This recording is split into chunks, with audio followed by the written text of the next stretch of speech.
잃어버린 고구려의 옛 땅을 되찾고 초원의 빛을 찾아서 홍익인간의 꿈을 펴고자 첫 발을 내디뎠던 대조영의 그 보금자리 길림성 도나시에 있는 동모산을 찾아가기로 했습니다.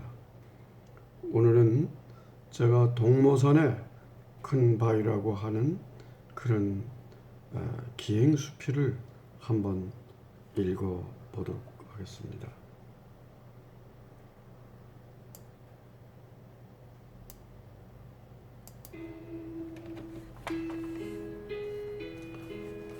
동모산의 큰 바위. 바람에 설레는 그리움으로 자작나무들이 고개를 숙입니다. 때로는 반갑다고 손을 흔듭니다. 열차는 도나 쪽으로 할발링을 지나고 있었습니다. 할발링이 대조영과 당나라 장수 이해거와 건곤일척 한판의 승부를 걸었던 핫달링이 맞을 것이다. 아닙니다. 소리는 비슷하지만 이 지역은 그럴 수가 없을 것입니다. 일행은 설왕설래 무성한 상상의 날개를 접었다 폈다 했습니다. 할발링의 할이 만조로 물고기가 많다는 뜻이다. 물고기는 물에서 산다. 물이라면 송화강을 이룰 것이다. 송화강의 송화는 만주말로 하늘을 뜻한다. 그렇다면 천지물이란 말인가? 천지에서 발원 만준물을 굽이쳐 흐르는 송화강은 그렇게 물고기가 많은 곳인가? 더욱이 물고기가 입을 오므린 모양이다. 은유적으로 말하자면 물고기는 사람이 아닌가? 송화강이 흐르니 농사는 물론이고 살기가 좋아서 고깃대 같은 사람들이 일찍부터 모여들어 살게 되었을 법합니다. 일행 중에 연길이 고향인데 인민군에 복무했던 진 선생의 이야기가 꽃을 피웠습니다. 벌써 도나요.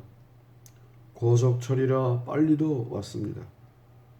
십수년 전에 제가 백두산 가느라고 지나쳤던 농촌의 전경은 사라져 없어지고 시멘트 건물만 보이는 낯선 도나 역사가 무정해 보입니다. 팍팍하게 역사를 빠져나오는 사람들, 점차 시골의 정치가 사라져가면서 사람들의 마음도 차츰 그 향기로운 풋풋한 흙냄새를 잃어갈 것입니다. 일행 중 진 선생의 연구생이 미리 연락을 받았던지 두어 사람이 자동차를 갖고 우리를 기다려 주었습니다. 딸의 선생님이라고 반겨 인사를 나누었습니다. 나는 꾸어다는 보리자루였습니다. 먹리를 나누고 해발 600m쯤 되는 동모산으로 바로 향했습니다. 목당강을 건너서 그리 높지 않은 듯 그러나 평지에 솟아있는 동모산이 한결 커다란 모습으로 다가왔습니다. 길엔 사람이 보이지 않고요. 무러무러 동모산 기슭에 자리한 성산자촌 어구로 들어섰습니다. 발해의 첫 수도였던 마을의 동쪽으로 보이는 산이 동모산인 듯 그렇다고 합니다. 대조영 시절에 만든 산성은 흙으로 쌓은 토성이었습니다. 거기에다가 우물 터며 동문과 섬 그리고 연병장터가 그 흔적을 어렴풋이나마 보여주고 있습니다. 마을에서는 우물과 관련한 전설이 전해옵니다. 옛날 조선의 장수가 성을 쌓기는 해서 했으나 큰 야단이 났습니다. 마실 물이 없었기 때문이죠. 생각 끝에 장수는 활을 쏘아서 화살이 떨어진 곳으로 가보라고 했습니다. 가본즉 물이 나왔고 사람들은 마른 목을 죽이며 살 수가 있었습니다. 산성을 에돌아 내려갔습니다. 물맑은 대석하 냇물이 흐릅니다. 동어산성의 해자라고나 할 수 있을까요? 목단강의 지류로서 산성을 지키던 도랑의 구실을 했을 것이고 소리를 내며 그날의 사연을 노래하고 있었습니다. 정선 아리랑 같은 눈이 올라나 비가 올라나 억수장마로 찔러나 암남산 검은 구름이 막 모여든다 와 같은 이름하여 대석하 일행과 함께 걸어가며 대석하에 대한 이야기를 나누었습니다. 대석하라는 이름을 보면 여기 얼음쯤에 어디 큰 바위돌이 있을 법하지 않느냐고 말을 건넸습니다. 일행은 그럴지도 모르겠다고 했습니다. 물을 막은 포위로 출렁다리를 건너갔습니다. 외딴 집엔 인기척은 없고 멍멍이만 꼬리를 흔들고 우리를 반겨주었습니다. 울타리에 걸쳐있는 큰 바위돌이 보였습니다. 일행 보고 저 돌이 큰 돌 대석이며 저로 인하여 대석하라고 했을 거라고 했습니다. 어떠냐고 했더니 함께 갔던 진선생이 그럴듯하다고 맞장구를 칩니다.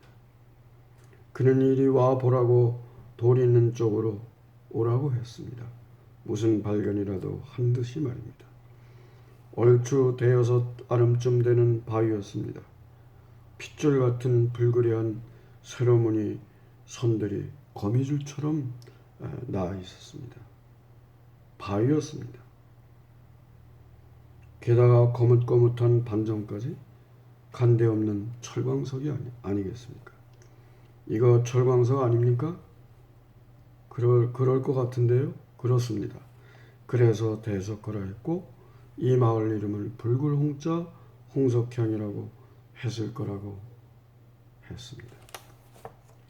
연구생의 부모들이 참 그럴싸합니다. 대단히 하여튼 그럴싸합니다. 함께 갔던 연구생의 어머니가 웬 조약돌을 하나 주어서 나한테 건네주었습니다.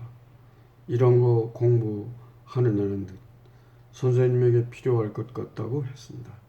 지금도 제 책상에는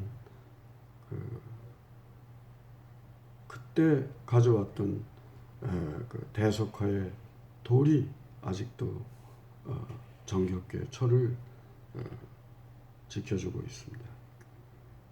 그 옆으로 철려든 진달래가 웃고 있었습니다. 고향에는 이미 지고 없다고 하던데 황성의 봄날은 아스라이 사라지고 먼 산엔 흰 구름 아리랑 아리랑 아라리요 아리랑 고개로 넘어가